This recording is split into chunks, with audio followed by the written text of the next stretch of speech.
কালেমাতুশ শুকুর আদায় করি, যিনি আপনাকে আমাকে বর্তমান গুনার পরিবেশ থেকে এই নেকের পরিবেশে আসার বসার কিছু কোরআন সুন্নাহ মোতাবেক আলোচনা করা এবং শোনার ব্যবস্থা করে দিয়েছেন। এজন্য সকলেই খুশি না বেজার? পিছনের ভাইরা বলেন খুশি না বেজার? সবাই খুশিতে খুশিতে অন্তর থেকে মহব্বতের সাথে কালেমাতুশ শুকুর আদায় করি, সকলে বলি আলহামদুলিল্লাহ। আপনারাই শুধু বৈশা ওয়াজ শুনবেন না, পিছনের ভাইদেরকেও বসতে সুযোগ করে দিবেন? হ্যাঁ, আচ্ছা, 30 সেকেন্ড টাইম, সবাই এর ভিতরে নাড়াচাড়া দিবেন। রাজি আছেন না ইনশাআল্লাহ? সবাই 1 ইঞ্চি পরিমাণ হইলেও লাড়া দেন। সবাই সামনে আসেন, সবাই ইনশাআল্লাহ।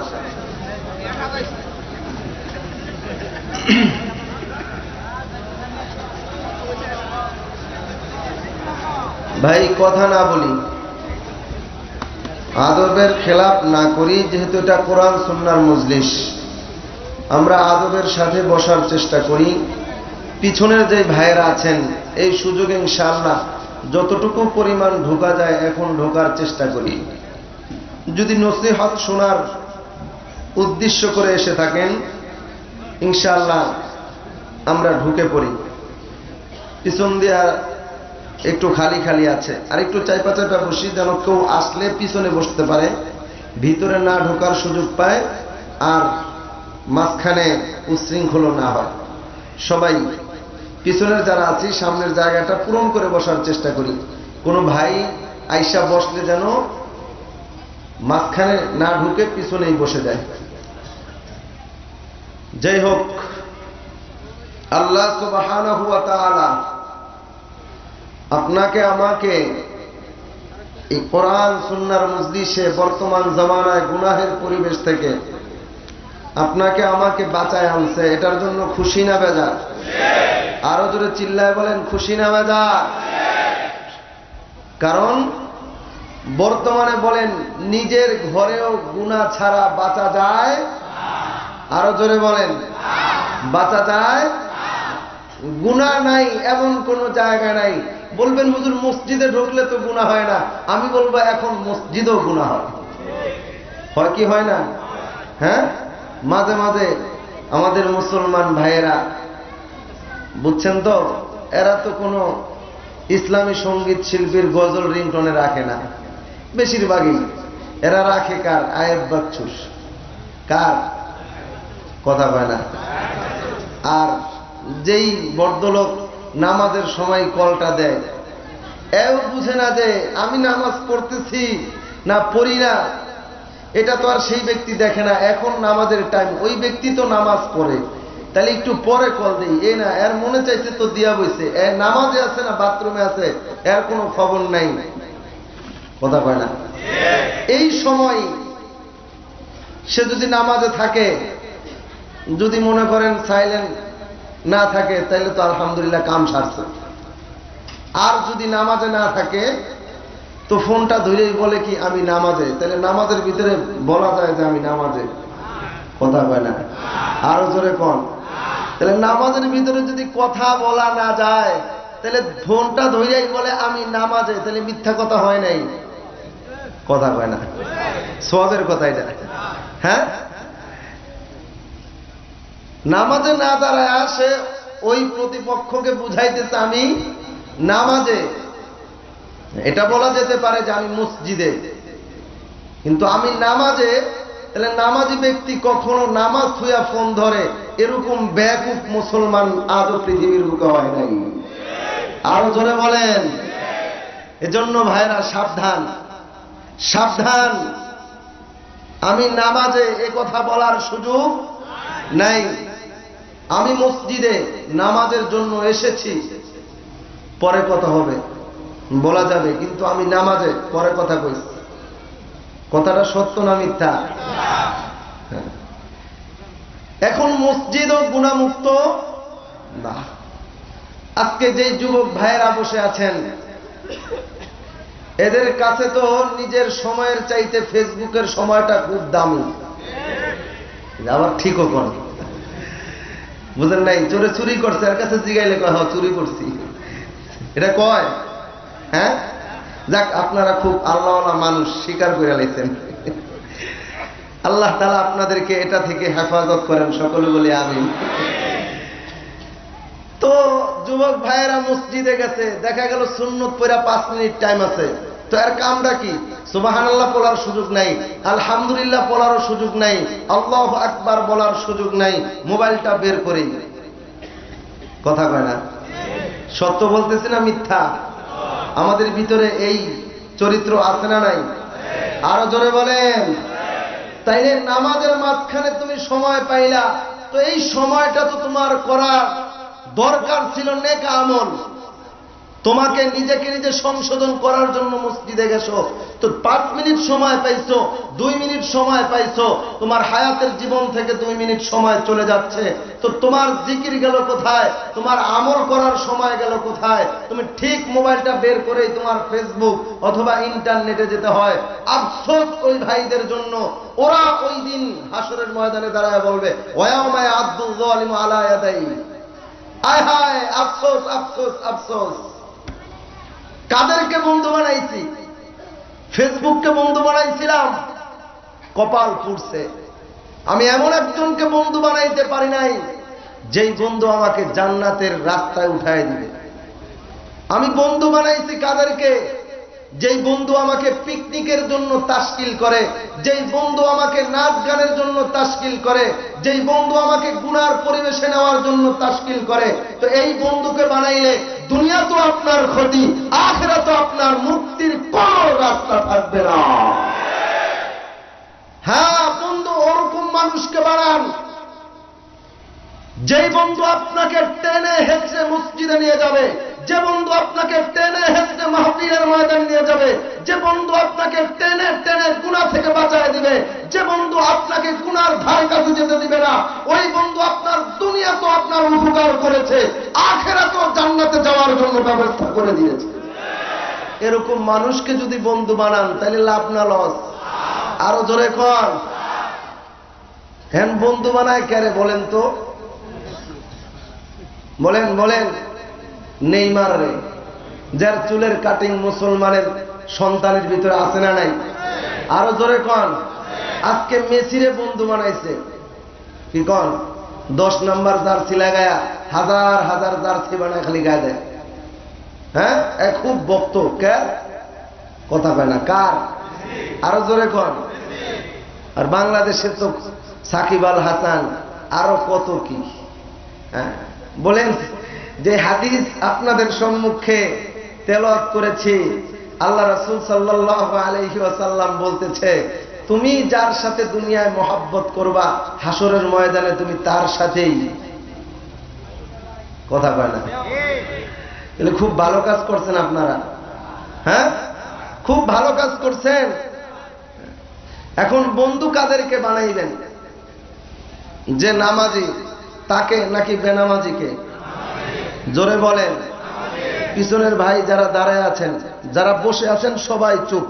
যদি বয়ান শুনতে আইসা থাকেন তাহলে জোরে বলবেন, বন্ধু আপনারা কারে বানাইবেন, নামাজিকে না বেনামাজিকে? নামাজিকে বানান। যদি বানাইতে পারেন তো এই নামাজি ব্যক্তির সাথে আপনার হাসর নাসর হয়ে যাবে।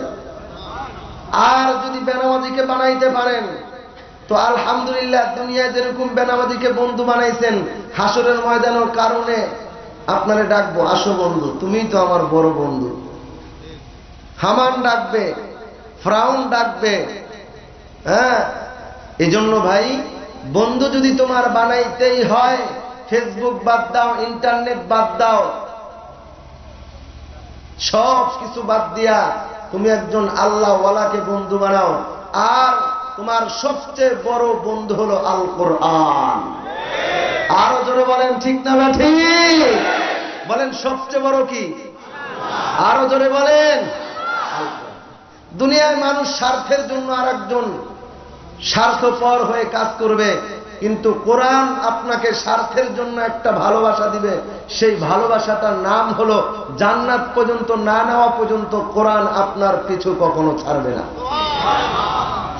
তাহলে কোরআন বন্ধু বানাইবেন? হ্যাঁ, এখন যদি দাঁড়া করায় শোনা শুরু করি যে ভাই শুরু করেন কোরআন পড়া, তো 100-র ভিতরে 99% 99 নাই। হ্যাঁ, 99% 99 নাই। কারণ আজকে আমাদের মুসলমানের সন্তানেরা কোরআন সহি করে পড়তে পারে না। এই দুনিয়ার শিক্ষায় শিক্ষিত হইছে,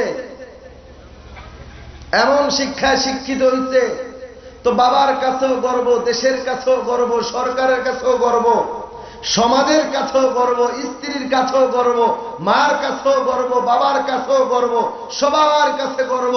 আমার অমুক এই পর্যায়ে চলে গেছে, তো তার কাছে যদি জিজ্ঞেস করো তো ভাই তুমি এত শিক্ষায় শিক্ষিত হয়েছো, আচ্ছা পবিত্র কোরআনুল কারীম আল্লাহ পাকের কালামটা একটু শোনাও, বলবে এটা পড়ার সুযোগ হয়নি। আছে না নাই? এটা পড়ার সুযোগ হয় নাই। ছোটবেলায় মা বাবা মক্তবে পাঠায় নাই, সুযোগ হয় নাই।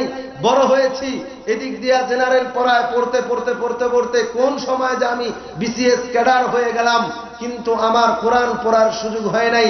খোদার কসম করে বলি, আজও জমিয়ে ডাক্তার, বড় বড় ডাক্তাররা আমাদের কাছে এসে এরপরে কোরআনের তালিম নেয়, এরপরে প্রফেসররা এসে কোরআনের তালিম নেয়। তারা ঠকে নাই, তারা বুঝছে যে আমার ডাক্তারি এই দুনিয়া পর্যন্তই শেষ, আমার ইঞ্জিনিয়ার দুনিয়া পর্যন্তই শেষ, আমার যত সার্টিফিকেট আছে মৃত্যুর আগ পর্যন্তই শেষ। কিন্তু একটা সার্টিফিকেট দুনিয়াতেও থাকবে, আখিরাতেও থাকবে, হাসরেও থাকবে, মিজানেও থাকবে, পুলসিরাতেও থাকবে, জান্নাতের ভিতরেও থাকবে। সেই সার্টিফিকেটটার নাম হলো আল কোরআন।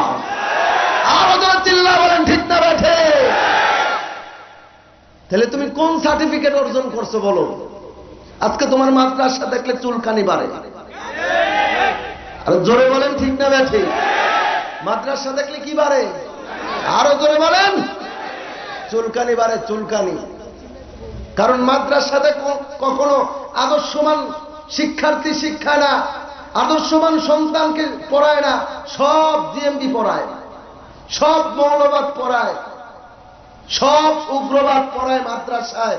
আর যত দর্শনের পোলাপাইন আছে সব ভার্সিটিতে পড়ায়, সব কলেজে পড়ায়, সব জেনারেল শিক্ষায় শিক্ষিত পড়ায়। খোদার কসম করে বলি, আজও পর্যন্ত দুনিয়ার জমিনে কোন মিডিয়া, কোন রিপোর্টার, কোন পত্রিকা এই মিডিয়ার ভিতরে, এই পত্রিকার ভিতরে একটা খবর দিতে পারে নাই যে একজন মুফতি সাহেবের মা বাবা, একজন মাওলানা সাহেবের মা বাবা, একজন কোরআনের হাফেজের মা বাবাকে বৃদ্ধাশ্রমে পাওয়া গিয়েছে।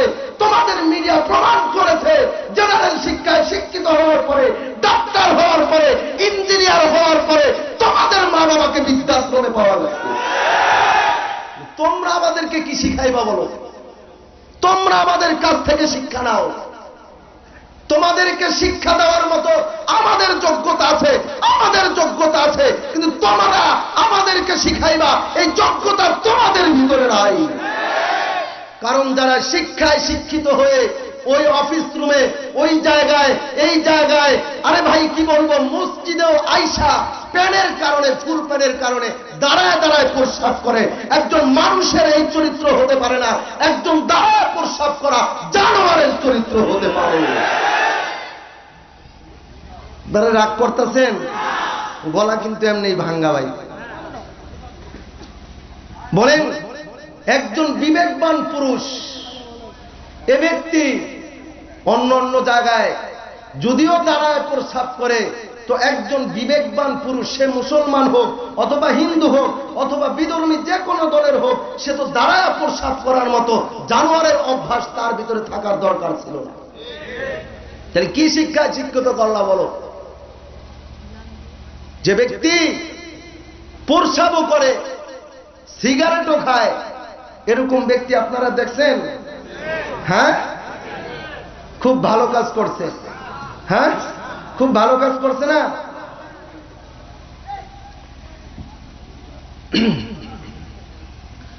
তো গত সপ্তাহের কথা বললাম, গত সপ্তাহে আপনাদের মিডিয়া শুধু ঢাকা জেলার একটা রিপোর্ট দিয়েছে যে মদ পানে ঢাকা জেলায় 7 জন যুবক মারা গেছে। কয়জন? এবং গাজীপুর সিটিতে মারা গেছে 3 জন। মোট কয়জন? 10 জন মারা গেছে। মিডিয়ার মাধ্যমে আমরা জানতে পেরেছি। কি খায়া? জোরে কয় না, জোরে বলেন। বগুড়ার কথা তো কইলামই না। কি কন? বগুড়ায় ঢাকা সিটিতে তো মানুষের অভাব নাই, এটার ভিতর 7 জন যাওয়া সাধারণ একটা কথা। বগুড়ার মতো ছোট্ট একটা জেলায় মুষ্টিময় কয়েকজন মানুষ, একাধারে 7 জন নাই। কয়জন? 7 জন নাই। বলেন এটা কি সরকার দেখে নাই? কথা কয় না। সরকার দেখে নাই? হ্যাঁ, উপরস্থ যাদের ক্ষমতা আছে তারা দেখে নাই? দেখছে। তো দেখার পরে কি হয়েছে? কিছুই হয় নাই। কি হয় নাই? কিছুই হয় নাই। বরঞ্চ এই মদ পান করার জন্য, মদ ব্যবসা করার জন্য আজকে বাংলাদেশ সরকার, এই সরকার বলেন আর আগের সরকার বলেন, সব সরকাররাই এই মদের লাইসেন্স বিক্রি করেছে। কি বিক্রি করছে? আরো জোরে কোন। মদের লাইসেন্স বিক্রি করেছে। আবার আপনারা মনে হয় ফেসবুকে দেখছেন, এক মেয়ে নিজের ছোট্ট একটা সাইনবোর্ড বানায়া লেখছে যে আমার শরীর যাকে ইচ্ছা তাকে দিব। হ্যাঁ, কাকে দিব? আমার শরীর যাকে ইচ্ছা তাকে দিব। খুব ভালো কাজ করছে না? কি কন? কয়দিন আগে উত্তরায় মদ খায়া বয়ফ্রেন্ড আর গার্লফ্রেন্ড একসাথে থাইকা মরছে। তাহলে মামলা করলা কা বোন? দরকার তো ছিল না। তোমার শরীর তুমি দিছো, দেওয়ার ঠেলায় মারা গেছে। তাহলে আবার মামলা করার কি দরকার? হ্যাঁ। এরপরে কয়দিন আগে দেখছেন না, গ্রুপ স্টাডির নামে আনুষ্কা নামের এক বোন মারা গেছে। হ্যাঁ, বলেন এত খারাপ অশ্লীল কাজ আজকে মুসলমানের দেশে হচ্ছে, আর সেটার লাইসেন্স আমরা বিক্রি করতেছি মুসলমান হয়ে। বলেন তারাও যেই পথের পথিক, যারা এই লাইসেন্স বিক্রি করে তারা কোন পথের পথিক? কথা হয় না। কোন পথের পথিক? খবরদার, খবরদার। হাসরের ময়দানে এক চুল পরিমাণ আগানোর কারো ক্ষমতা থাকবে না যতক্ষণ পর্যন্ত তার হিসাব সে নিজে না বুঝায় দিবে। আজকে দুনিয়ায় মনে করেন চেয়ারম্যানের, মেম্বরের, এমপি সাহেবের, মন্ত্রী সাহেবের, কোন বর্তমান দলীয় কোন নেতার যদি আত্মীয় স্বজন হওয়া যায় তো 22 খুন মাপ। কয় খুন? আরো জোরে কোন। 22 খুন মাপ। কেন? মামলা করতে গেছে, ফোন দিছে, স্যার মামলাটা নিয়েন না, এটা আমার বাইকনার। তো স্যারে কি কয়? ওই জায়গায় যান, ওই জায়গায় যান। যে মামলা করতে যায় কতক্ষণ ঘোরাঘুরির পরে যখন দেখে যে জুতার তলা নাই, যা মামলাই করা লাগবে না। বুঝছেন তো? তো এতটুকু আপনাদেরকে আমি বলি, এই কারণেই বলি, যদি আজকে এমপি সাহেব, মন্ত্রী সাহেব, কোন নেতার আত্মীয় স্বজন ভাইগনার ভাইগনার ভাইগনা হওয়া যায়, তো দুনিয়ায় যদি আপনি দুনিয়ার মানুষের থেকে ছাড় পান, তো আল্লাহ ওয়ালাদের বন্ধু হলে, নেককার মানুষের বন্ধু হলে, নামাজি ব্যক্তির বন্ধু হলে, কোরআনের বন্ধু হলে, ওয়াজ মাহফিলের বন্ধু হলে আল্লাহ কি আপনাকে ছাড় দেওয়ার অধিকার রাখে না? এই তোর আওয়াজ দিয়ে বলেন, রাখে কি রাখে না? অবশ্যই রাখে। আর আল্লাহ যদি কাউকে ছাড় দেয়, মাফ করে দেয়, কারো কাছে দ্বিতীয়বার কৈফিয়ত দিতে হবে না। তার কাছে কেউ জিজ্ঞেস করবে এই সুযোগটাও কারো নাই। এজন্য ভাইয়েরা আমার, মাদ্রাসার মাহফিল আসছেন, অনেকের কাছে আমি পরিচিত, অনেকের কাছে অপরিচিত। তো আমার কথা আপনাদের কাছে পয়গাম একটাই পয়গাম, সেটা হলো আমরা ঈমানের পক্ষে লড়াই করি, বেঈমানের বিপক্ষে লড়াই করি। আমরা ঈমানের পক্ষে কাজ করবই যতক্ষণ পর্যন্ত এই দেহে জীবন থাকে। আমরা একজন মানুষের ঈমান রক্ষার্থে ততক্ষণ পর্যন্ত কাজ করে যাব যতক্ষণ পর্যন্ত আমার বিবেক থাকবে, বুদ্ধি থাকবে, ততক্ষণ পর্যন্ত আমরা ঈমানদারের পক্ষে কাজ করবই। এটা আমরা সিদ্ধান্ত নিয়ে ফেলেছি। এটা আমরা কি করেছি? সিদ্ধান্ত নিয়েছি। এখন আমাদেরকে আপনারা খেলতেও ডাকতে পারেন, হাত পা ভাঙা জেলও দিতে পারেন, ঘাড়ও মটকায় দিতে পারেন, যা করতে মনে চায় করতে পারেন। আপনাদের সুযোগ আছে চক্ষু বন্ধ হওয়ার আগ পর্যন্ত। আমরা বইলা দিই সুযোগ আছে, আপনাদের সুযোগ আছে। কতদিন? চক্ষুটা বন্ধ হওয়ার আগ পর্যন্ত। এরপরে খেলাটা খেলবে আল্লাহ। এই জোরে বলেন কে? আরো জোরে বলেন কে? আল্লাহ। এর আগেও কিন্তু আল্লাহ দুনিয়ায় খেলায় কি খেলায় না? আরো জোরে কোন? খেলায় না? খেলা দিছে আল্লাহ। মায়ানমারের প্রধানমন্ত্রী সাবেক যিনি ছিলেন, তার নাম সবাই জানেন কি? হ্যাঁ ম্যাডাম, কোথায়? জোরে বলেন কোথায়? কেন কেন তোমার ক্ষমতা কোথায়? কই গেল তোমার ক্ষমতা? যেই ক্ষমতার অপব্যবহার যাদেরকে দিয়ে, যেই সেনাবাহিনীদেরকে দিয়ে কাজ করিয়েছ, আজকে তোমাকে সেই চুরির দায়ে সেই সেনাবাহিনী এই জেলের ভিতরে ঢুকায় দিতে। তাই বোঝা গেল আল্লাহ হাসরে তো খেলবে নেই, দুনিয়া তো মাঝে মাঝে খেলায় আপনাদেরকে আমাদেরকে শিক্ষা দেয়। ও দুনিয়ার মানুষ, তোমরা শিখো, তোমরা বুঝো, আমি আল্লাহ যাকে ধরি ওই জজ ডাব্লিউ ঘুষের মতো জোতার বাড়ি খাওয়া ক্ষমতা থেকে নামায় নিতে পারি। এজন্য ভাইয়েরা আমার, হয়তো আপনারা রাগ করতে পারেন, রাগ করার কিছু নাই, বোঝা দরকার। বলেন কি দরকার? আরো জোরে বলেন।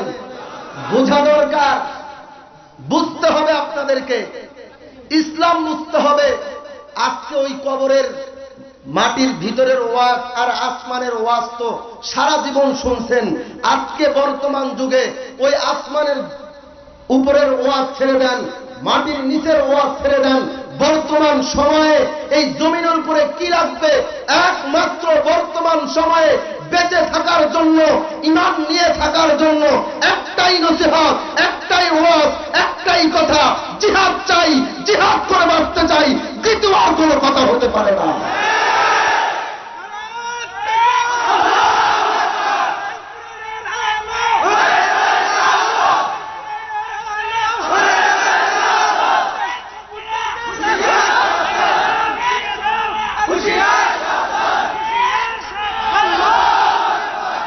এজন্য ভাইয়েরা আমার, কারণ বর্তমানে আসমানের উপরের ওয়াজ আর কাজে লাগবে না, মাটির নিচের ওয়াজও আর কাজে আসবে না। আপনাদেরকে মাটির নিচের ওয়াজ অনেক শুনাইছি, পরিবর্তন হন না।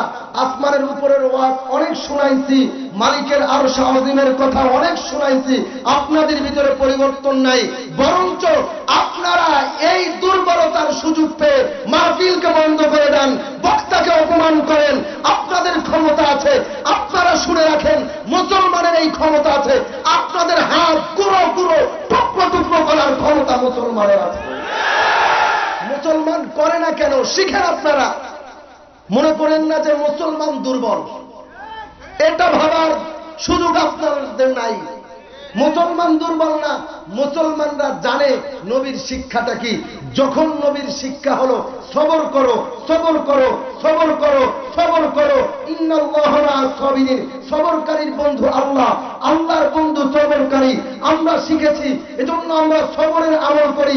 এজন্য তোমরা যারা নাস্তিক মুরতাদ মাহফিলে বাধা দাও, মাদ্রাসার বিপক্ষে কথা বলো, মসজিদের বিপক্ষে কথা বলো, তোমরা শোনো, তোমরা মনে করিও না যে আমরা দুর্বল। আমরা দুর্বল না, আমরা সবল, কিন্তু আমরা ওই সবলটা আমল করি কেন? যে সবলকারী আল্লাহর বন্ধু হয়। যদি একবার মাথার রুমাল মাজায় বেঁধে ফেলে তো সবলকারীর অ্যাকশন দেখবা যে ওমর যেরকম কাফেরদের সামনে দিয়ে গেলে শয়তানও পালায় যাইতো, তো একজন আল্লাহওয়ালার সামনে দিয়েও তোমাদের মতো নাস্তিকও পালায় যাবে।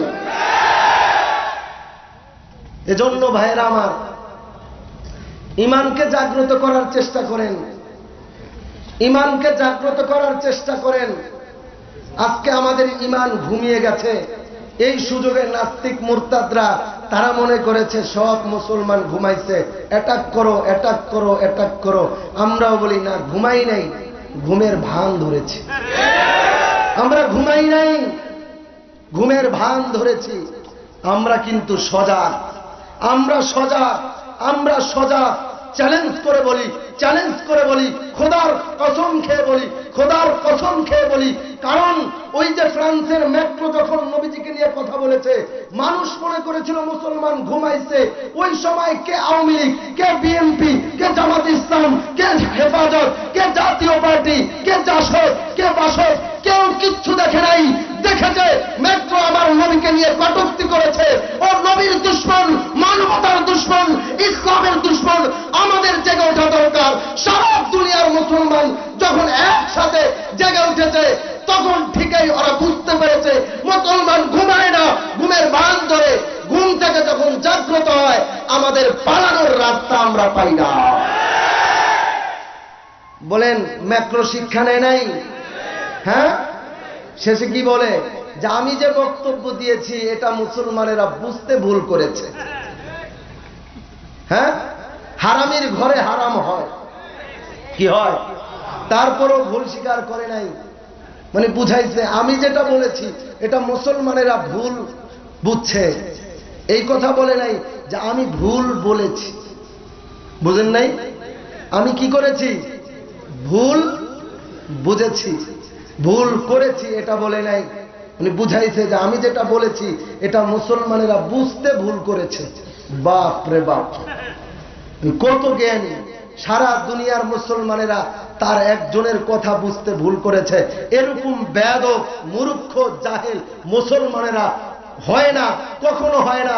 মুসলমানেরা যা বুঝে ভালো করে বুঝে, যা বলে তা ভালো করে বলার চেষ্টা করে, তারপরে ভালো করে শুনে শ্রবণ করে এই কথার তাহকিক করে তারপরে মুসলমানেরা অ্যাটাক করে, এর আগে কখনো করে না। এজন্য ভাইরা আমার, সবাই ইনশাআল্লাহ আমরা মাদ্রাসা, মসজিদ, ইসলাম, ওয়াজ, মাহফিল, এক কথায় ইসলামের পক্ষে থাকবো। কতক্ষণ? মৃত্যু হবে না যতক্ষণ। রাজি আছেন কারা কারা? দুহাত তুলে আল্লাহকে দেখায় দাও।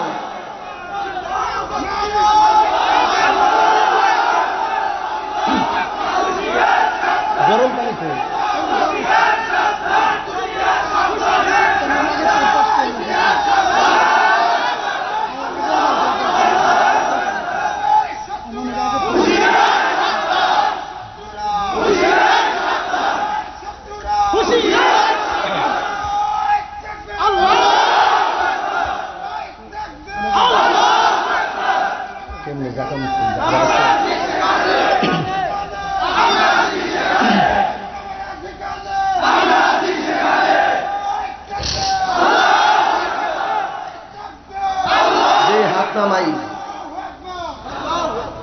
জানতে চাই।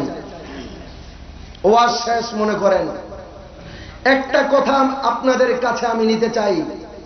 সেই কথাটা হলো, ওয়াদা করেন আজকে থেকে, ওয়াদা করেন যে কোনো সময়, যে কোনো সময়, রাত হোক, দিন হোক, রাতের আধারে হোক, ঘুমের ভিতরে হোক, যদি আপনাদেরকে জিহাদের জন্য ডাক দেয়, ইসলামের জন্য ডাক দেয়, আপনার নবীর ইজ্জত সম্মানতে ডাক দেয়, তো কারা কারা হাসি মুখে জীবন দিতে ইসলামের জন্য প্রস্তুত আছেন?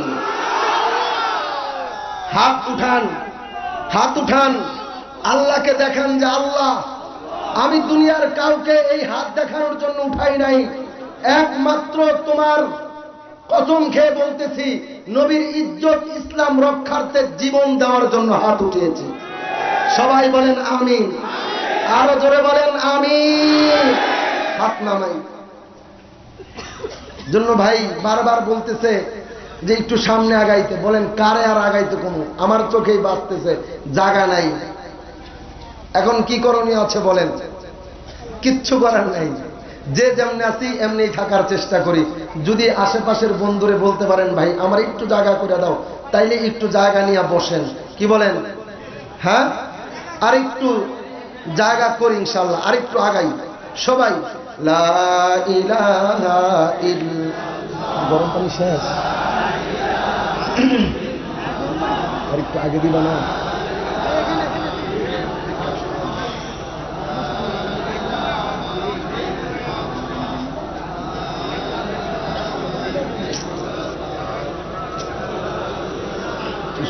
টিস্যু খাও ভাই। পিছনের ভাইরা একটু আগান, একটু আগান, মেহেরবানি করে একটু আগাই ভাই।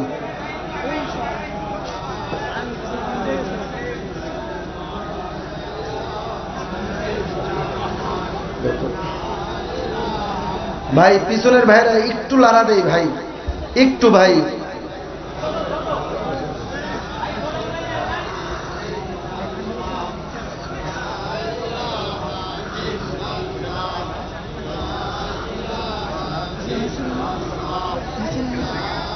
জায়গা করি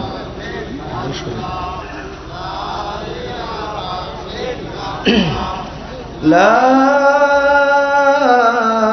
ইলাহা ইল্লাল্লাহু মুহাম্মাদুর রাসূলুল্লাহ। তো ভাইরা আমার, আপনাদের সম্মুখে পবিত্র কালামে হাকিম থেকে আয়াতের অংশ বিশেষ দুইখানা আয়াত পাঠ করেছি। এই দুইখানা আয়াতের ভিতরে, প্রথম আয়াতের ভিতরে আল্লাহ তাআলা বলতেছেন লাকাদ কানা লাকুম ফি রাসূলিল্লাহি উসওয়াতুন হাসানা। তোমরা যদি উত্তম আদর্শ শিখতে চাও তো রাসূল আরবি সাল্লাল্লাহু আলাইহি ওয়াসাল্লামের চরিত্রকে ফলো করো। কাকে? কথা কয় না, আরো জোরে কোন? রাজনৈতিক কোন দলের নেতাকে? হ্যাঁ, বিরোধী দলীয় কোন নেতাকে? এই গ্রামের কোন ধনী মানুষকে? না, একজন মহামানব, সরকারে দো আলম নবী, নবীদের নবী, সাইয়্যিদুল আম্বিয়া নবী, ইমামুল মুরসালিন, ইমামুল মুত্তাকিন, জনাবে মুহাম্মদুর রাসূলুল্লাহ সাল্লাল্লাহু আলাইহি ওয়াসাল্লামের চরিত্রই হলো দুনিয়ার ভিতরে সবচেয়ে উত্তম চরিত্র। কি চরিত্র? উত্তম চরিত্র। এই সার্টিফিকেটটা দিয়েছেন কে? আরো জোরে বলেন কে? আল্লাহ। আজকে আমাদের দেশের অনেক গণমান্য লোকেরা আলু চাষ শিখতে যায় অন্য অন্য দেশে, পুকুর খনন করা শিখতে যায় অন্য অন্য দেশে। আরে ভাই, তোমার পুকুর খনন করা, আলু চাষ শিখার জন্য অন্য দেশে যাওয়ার দরকার নাই, কোরআনের কাছে যাও। তো দুনিয়ার যত শিক্ষা আছে, আসমান জমিন, জমিনের নিচে যা আছে সব শিক্ষা কোরআনে আছে। আছে না নাই? আরো জোরে কোন? সেটার প্রমাণ গত কয়েকদিন আগে ফেসবুক একটা লাইভ হয়, face the peoples, face the peoples. এই জায়গায় যিনি উপস্থাপন করেন, তো তিনি ডক্টর এনায়েতুল্লাহ আব্বাসী এবং ডক্টর জাফরুল্লাহ খানকে, দুইজনকে ওই টকশুর ভিতরে আনছে। তো আপনারা সবাই জানেন বিগত দিনে ডক্টর জাফরুল্লাহ খান তিনি কিন্তু একজন নাস্তিকে পরিণত হয়েছিল। কিসে? নাস্তিকে।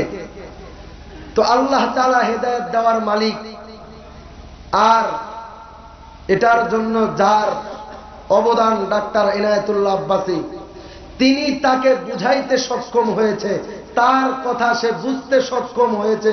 এই কারণেই সেই তওবা করে আবার ইসলামের পথে ফিরে এসেছে, এবং কি নিজে পার্সোনাল প্রাইভেট হুজুর রাইখা নাদিয়াতুল কোরআন কায়দা দিয়া কোরআন শিখার জন্য শুরু করে দিয়েছে।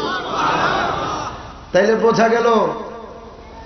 বোঝা গেল ডাক্তারেরও উত্তম চরিত্র যদি শিখতে চায় তো কোরআন সুন্নাহ ছাড়া দ্বিতীয় কোনো পথ নাই। এজন্য আল্লাহ তাআলা এটার ব্যাপারে সার্টিফিকেট দিয়েছেন। দ্বিতীয় কথা, সার্টিফিকেটটা দেওয়ার সাথে সাথে আল্লাহ বলতেছেন নবী কেমন জানো? নবীকে তোমরা বুঝো, আগে বুঝো নবীকে জানো, নবীকে শিখো। নবী হলেন দুনিয়ার কোন মানুষ না, দুনিয়ার অনন্য মানুষের মতো সে মানুষ না। সে হলো ওমা আরসালনাকা ইল্লা রাহমাতাল লিল আলামিন। তিনি দুনিয়াতে আমি আল্লাহ তাআলা তাকে পাঠাইছি তোমাদের জন্য রহমত স্বরূপ। কি স্বরূপ? আরো জোরে কয় না? রহমত স্বরূপ। বিশ্বাস হয়? আরো জোরে কোন বিশ্বাস হয়? আল্লাহ তাআলা আমাদের সকলকেই এই নবীর আদর্শ, নবীর আখলাক, নবী আমাদের জন্য যেই পয়গাম রেখে গেছেন এই পয়গাম আমাদের অন্তরে ফিট করে নবীর চরিত্রে আমরা চরিত্রবান হওয়ার জন্য কবুল করেন। আরো জোরে বলেন আমিন। এজন্য ভাইরা আমার, আল্লাহ সুবহানাহু ওয়া তাআলা পবিত্র কোরআনুল কারীমের ভিতরে বলেন ওয়ালানাবলুওয়ান্নাকুম বিশাইইন মিনাল খাউফি ওয়াল জু। দেখেন দুনিয়ার সিস্টেম হলো আগে কোন মানুষকে শিখায়, এরপরে মানুষদের কাছ থেকে পরীক্ষা নেয়। কিন্তু আল্লাহর সিস্টেম এটার উল্টা। কারণ কি, দুনিয়ার মানুষের আগে মানুষকে বোঝায়, এরপরে পরীক্ষা নেয়, ছাত্রদেরকে পড়ায়, এরপরে পরীক্ষা নেয়। ওয়ার্কারকে বানানোর জন্য যখন হেল্পার হয় তখন তাকে শিখায়, এরপরে পরীক্ষা নিয়ে অপারেটর বানায় দেয়। কিন্তু আল্লাহর সিস্টেমটা উল্টো। আল্লাহ বলতেছে ওয়ালানাবলুওয়ান্নাকুম, আমি তোমাদের পরীক্ষা নিব, আমি তোমাদের পরীক্ষা নিব। এরপরে বলতেছে কি দিয়া? মিনাল খাউফ, আমি তোমাদের ভয় দিয়া পরীক্ষা নিব। বলেন কি দিয়া? জোরে কর। হ্যাঁ, সবাই ভয় পান আল্লাহকে?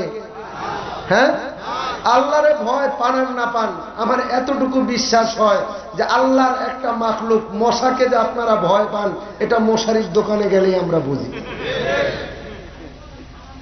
হ্যাঁ, কার বাড়িতে মশার ডরে মশারি টানায় না? কথা কয় না? প্রধানমন্ত্রীও টানায়, স্বরাষ্ট্রমন্ত্রীও টানায়, পররাষ্ট্রমন্ত্রীও টানায়, সুইপারও টানায়, নেতারও টানায়, অফিসারও টানায়, ব্যাংকের কর্মকর্তারাও টানায়, সচিবালয়ের কর্মচারীরাও টানায়। কারণ কি? মশায় কামড়াইব। বলেন এত শক্তি আপনাদের, তাইলে মশার ভয়ে যদি মশারি টানায় থাকেন, এটা থেকে কি আপনারা শিক্ষা নেবেন না যে না আমার কিসের শক্তি, আমার কিসের বাহাদুরি, আমার কিসের ক্ষমতা? আমি একটা ছোট্ট মাখলুক, মশার ডরে যদি, মশার ভয়ে যদি আমি মশারি টানাইতে পারি, তো এই মশার মালিক যিনি তাকে তো তার চাইতে বেশি ভয় করা দরকার। এই জন্য ভাইয়েরা আমার, আল্লাহ তাআলা বলতেছেন ওয়ালানাবলুওয়ান্নাকুম, আমি তোমাদের পরীক্ষা করব ভয় দিয়া। কেমন ভয়? কখনো তোমার ভয় আসবে তোমার বাবার থেকে। কেমন বাবা? হযরত ইব্রাহিম পয়গম্বর আলাইহিস সালাতু ওয়াস সালামকে নমরুদের কাছে সর্বপ্রথম একাত্মবাদের দাওয়াত দেওয়ার কারণে নমরুদের কাছে যেই ইব্রাহিমকে অর্পণ করেছে তিনি কোনো শত্রু না, পাড়াপড়শি কেউ না, সমাজের কেউ না, ঘরের অন্য আত্মীয় স্বজন না, তিনি হলেন ইব্রাহিম পয়গম্বরের বাবা। কারণ কি? ইব্রাহিম কি বলে? একত্ববাদের দাওয়াত দেয়। সেই একত্ববাদটা কি? কুল হুয়াল্লাহু আহাদ। ইব্রাহিম পয়গম্বর বলতেছে বাবা তোমরা কার পূজা করো? যেটাকে মাটি দিয়া খেয়ার কুটা দিয়া বানাইয়া পাতার ভিতরে আইক্কাওয়ালা বাঁশ দিয়া এটারে দাঁড়া করায় রাখে। কথা কয় না? দেখেন নাই?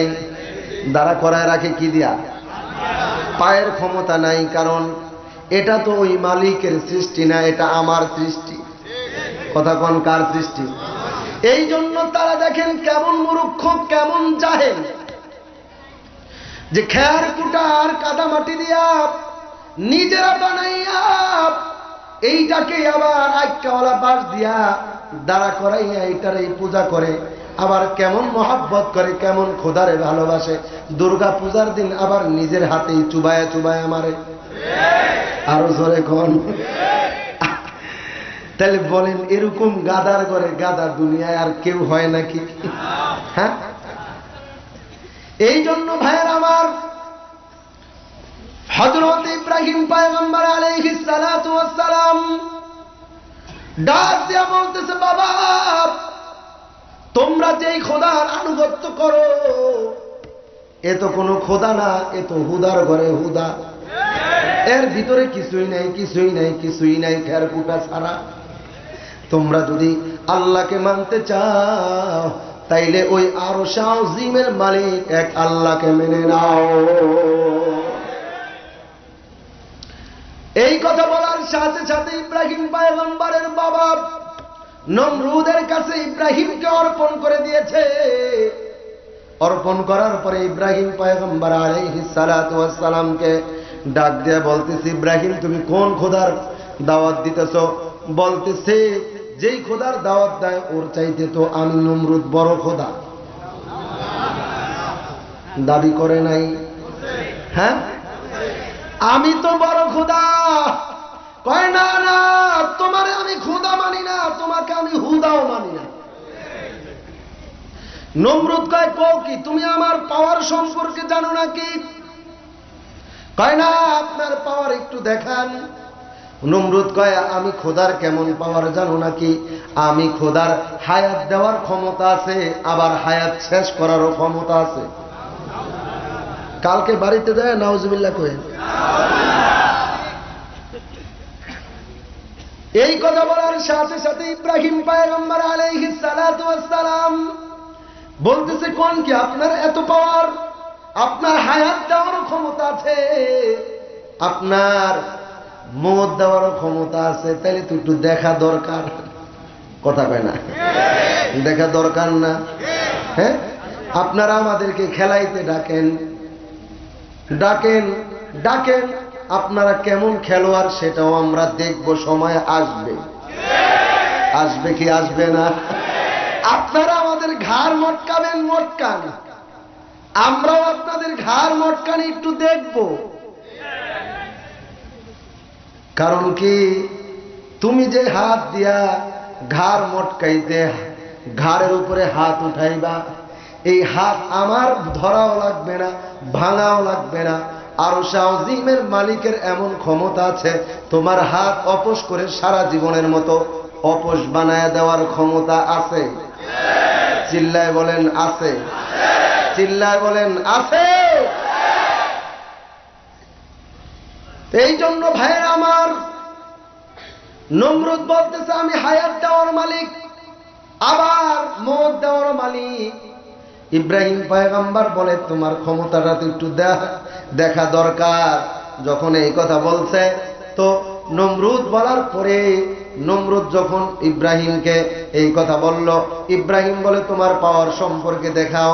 তার জেলের ভিতরে দুইজন কয়েদিকে এনে একজনকে ছুরি মেরে সাথে সাথে মাইরা ফেলাইছে, আর একজনকে মারবে, ছুরিটা নিয়ে পেটের ভিতরে দিবে, দেওয়ার আগে ছেড়ে দিয়ে কয় যা, তোরে না মাইরা আমি হায়াত দিয়া দিলাম।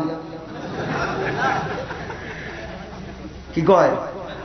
তোরে আমি হায়াত দিয়া দিলাম। নমরুদ ইব্রাহিম আলাইহিস সালাতু ওয়াস সালামকে ডাক দিয়া বলতেছে, দেখ আমার ক্ষমতা কত, একটারে মাইরা ফালাইলাম, আর একটারে না মাইরা হায়াত দিয়া পাঠায় দিলাম। ইব্রাহিম পয়গম্বর আলাইহিস সালাতু ওয়াস সালাম কি নমরুদের চাইতে জ্ঞানী কম না বেশি? আরো জোরে বলেন, আরো জোরে বলেন। কারণ এলেম দ্বারা যারা জ্ঞান অর্জন করে দুনিয়াদারদের চাইতে এলেমওয়ালাদের জ্ঞান বেশি। কিন্তু তোমাদের জ্ঞান যেরকম প্রস্রাবখানায় চলে, বাথরুমে চলে, সিগারেটের মাধ্যমে চলে, চার মাধ্যমে চলে, ঘুষের মাধ্যমে চলে, সুদের মাধ্যমে চলে, এলেমওয়ালাদের জ্ঞান প্রস্রাবখানায়ও চলে না, ওই বাথরুমেও চলে না, সিগারেটের মাধ্যমেও যায় না, ঘুষের মাধ্যমেও যায় না, সুদের মাধ্যমেও যায় না। ঠিক খালি কলস যেরকম বাজে ওরকম তোমরা, আর ভরা কলস কখনো বাজে না। এলেমওয়ালারা কখনো তোমাদেরকে দেখাইতে যায় না যে আমরা জ্ঞানী। ইব্রাহিম পয়গম্বর ডাক দেয়া বলে, বাহ, তুমি তো খুব ক্ষমতাসীন, পাওয়ারওয়ালা, তাইলে তোমার ক্ষমতাটা একটু দেখা দরকার। তুমি হায়াতও দিলা, আবার একটারে মওতও দিলা, তোমার তো বেশ ক্ষমতা। তাইলে নমরুদ, তোমার কাছে আমার একটা প্রশ্ন, আগামীকালকে সকালবেলা যখন সূর্যটা পূর্ব দিক থেকে উঠবে আর সূর্যটা যায় পশ্চিম দিকে ডুববে, ও নমরুদ, তাইলে তুমি আগামীকালকের সূর্যটা তুমি পূর্ব দিক থেকে না উঠায় পশ্চিম দিক থেকে উঠায় দাও। কথা কয় না? ধরা খাইছে? হ্যাঁ, কতটুক? 24 ঘন্টার লেগা? হ্যাঁ, বলতেছে নমরুদ, তোমার যদি এতই পাওয়ার থাকে, রব্বুল মাশরিক ওয়াল মাগরিব, তুমি মাগরিবকে মাশরিক বানায় দাও, আর মাশরিকরে তুমি মাগরিব বানায় দাও। নমরুদ তখন বুঝতে পেরেছে, আমি আর কি জ্ঞানী, এর চাইতে তো লক্ষ লক্ষ কোটি গুণে ইব্রাহিম বেশি জ্ঞানী। কারণ তোমার ক্ষমতা আছে একজনকে মারার, কিন্তু সূর্য পূর্ব দিক থেকে নিয়ে পশ্চিম দিক থেকে উঠানোর ক্ষমতা একজনের। এই জোরে বলেন, জবান খুলে বলেন, কে সে? কে? এই জোরে আওয়াজ দিয়ে বলেন, কে? দ্বিতীয় আর কেউ নাই, দ্বিতীয় আর কেউ নাই। যখন এই কথা বলছে, নমরুদ ভাবতেছে, না না, ইব্রাহিমকে হটানো যাবে না, ইব্রাহিম কোন জাতা মানুষ না, ইব্রাহিমকে হটানো যাবে না। এবার ইব্রাহিম আলাইহিস সালাতু ওয়াস সালামকে শেষ ডিসিশন কি করবে? পুইরা মাইরা ফালাইব। কি করব? আগুনে পড়ব। কোথায়? আগুনের পাওয়ার ক্ষমতা কার কাছে? আগুনের পাওয়ারের সুইচ কার কাছে? আরো জোরে বলেন, আরো জোরে বলেন, আল্লাহর কাছে। আগুন তো তোমার কথায় চলে না, চলে কার কথায়? আল্লাহর কথায় নিয়া আগুন চলে। দিন তোমার কথায় চলে না, রাত তোমার কথায় চলে না, দিন ওই মালিকের কথায় চলে, রাত ওই মালিকের কথায় চলে, দুনিয়ার যা কিছু আছে সব ওই মালিকের কথায় চলে। তো তুমি যদি ওই মালিকের সাথে খেলার জন্য ডাক দাও, তো তোমার মতো নগণ্য মূর্খ গাধা জানোয়ার আর কেউ হতে পারে না, পারে না। এই জন্য ভাইয়েরা আমার, আপনাদের কাছে অনুরোধ হলো, আপনারা মেহেরবানি করে আজকে সমাজের জন্য, নিজের জন্য সব বিক্রি করে দেন, কিন্তু ঈমান বিক্রি করে দেন না। সব দিয়া দেন, সব দিয়া দেন, সব দিয়া দেন। বেলাল ইসলামের জন্য সব দিয়া দিছে, আব্দুল্লাহ ইবনে মাসউদ সব দিয়া দিছে, আল্লাহর নবীর প্রিয় সাহাবী আব্দুল্লাহ সব দিয়া দিছে, কিন্তু ঈমান বিক্রি করে নাই। তো ঈমান বিক্রি না করার কারণে বেলালের দাম দুনিয়াতে কেমন? ওই আসমান জমিন চাইতে বেলালের দাম দুনিয়ায় বেশি। বেশি না কম? আরো জোরে বলেন, বেশি না কম? কেমন বেশি? যার উদাহরণ দেওয়ার মতো দুনিয়ায় কিচ্ছু নাই। যেই বেলাল আযান না দিলে আল্লাহ ভোর করতো না, সুবে সাদিক দেখাইতো না, তাহলে বলেন আসমানের চাইতে বেলালের দাম কম না বেশি? আরো জোরে বলেন, দাম কম না বেশি? এজন্য ভাইয়েরা আমার, ঈমান বিক্রি করা যাবে না। ঈমান পাওয়া যায় কোথায়? কথা কয় না। এখন একটু ঈমানের মাপা দরকার কার ইমান কতটুকু আছে, কোন জায়গায় গেলে ইমান পাওয়া যায়। মাছ বাজারে গেলে মাছ পাওয়া যায়, মুদি দোকানে গেলে মুদি মাল পাওয়া যায়, হ্যাঁ, নেতার কাছে গেলে রাজনৈতিক শিক্ষা যায়, এরপরে ডাক্তারের কাছে গেলে ঔষধ সম্পর্কে বোঝা যায়, ইঞ্জিনিয়ারের কাছে গেলে বাড়ি ঘরের কাজ সম্পর্কে বোঝা যায়। তো ঈমানদারদের কাছে গেলে ঈমান সম্পর্কে শিখা যায়। ঈমানদারদের কাছে গেলে ঈমান কি জিনিস সেটা শিখা যায়। এজন্য ঈমান পাওয়া যাবে কোথায়? কোরআনের কাছে। কোরআন পাওয়া যাবে কোথায়? মাদ্রাসায়। মাদ্রাসা কোথায়? যেই জায়গায় কোরআন সুন্নাহর শিক্ষা দেয় ওটাই হলো ঈমানের মাদ্রাসা। ওটাই কি? ঈমানের মাদ্রাসা। বলেন, মাদ্রাসায় সহযোগিতা করা আমাদের দরকার আছে না নাই? আরো জোরে বলেন, আছে না নাই? শুধু কি জান যারা হুজুরে মাহফিলে দাওয়াত দিছে আমরা যায়া ওয়াজ শুনিয়া শিখা এটাই হবে? মাঝে মাঝে এই মাহফিল বাঁচানোর জন্য, মাদ্রাসা বাঁচানোর জন্য, মসজিদ বাঁচানোর জন্য আমাদের মাঝে মাঝে মালও কোরবানি দিতে হয়। কথা কয় না? মালও কোরবানি দিতে হয়। তো ভাই, সংক্ষেপে আমি আলোচনায় চলে যাব, কিন্তু আমার কাছে খুব দুঃখের বিষয় হলো আমি টাকা কালেকশন করতে পারি না। কিন্তু যেহেতু